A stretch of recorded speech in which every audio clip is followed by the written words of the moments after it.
Understanding Bribery and Corruption. Hello and welcome to this video on understanding bribery and corruption, specifically tailored to the ACCA SBL exam syllabus.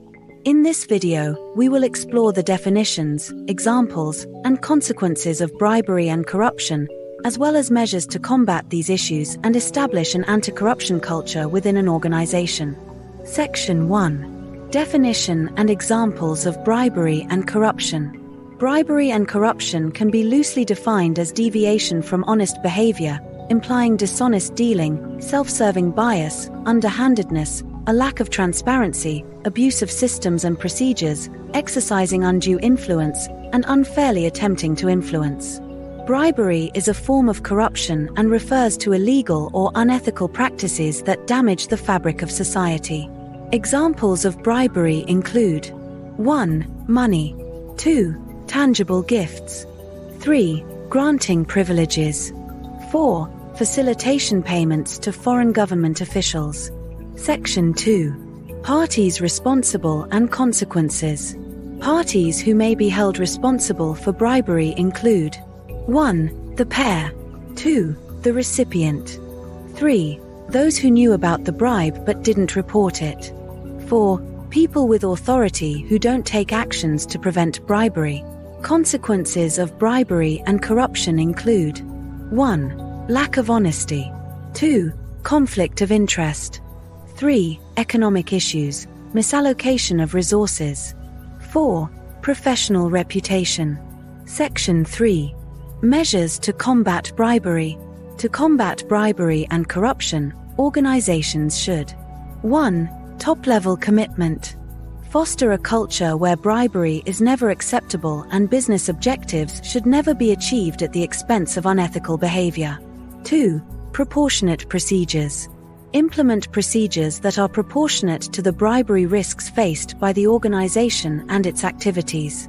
These procedures should be transparent, practical, accessible, effectively implemented, and enforced by management. 3. Risk assessment. Conduct a formal and documented audit of both internal and external risks of bribery and corruption periodically. This should be incorporated into the organization's generic risk management procedures and reported annually to shareholders. 4. Due diligence procedures. Exercise due diligence to mitigate bribery risks. Personnel operating in sensitive areas require greater vigilance, including board members and those involved in procurement and contract work. 5. Communication. Ensure that bribery prevention policies and associated procedures are embedded into the organization's culture and understood by everyone. Employees at all levels should undertake regular anti-bribery compliance training. 6. Monitoring and review. Internal audit should monitor and review bribery prevention procedures and recommend improvements where necessary. Section 4. Establishing an anti-corruption culture. To establish an anti-corruption culture, organizations should 1. Set a zero-tolerance policy. Communicate the consequences that employees may face. 2. Senior manager involvement. Involve the senior manager in the development and implementation of bribery prevention procedures. 3. Training. Provide general training on the threat of bribery at the time of induction and specific training to those involved in higher-risk activities. 4. Avoid conflicting messages. Focus on long-term goals rather than short-term profits. 5. Unachievable targets. Avoid setting unachievable targets. 6. Formal code of conduct. Establish a formal code of conduct. 7. Effective recruitment and human resource procedures. Implement effective recruitment and human resource procedures in areas where bribery is more likely to be a risk.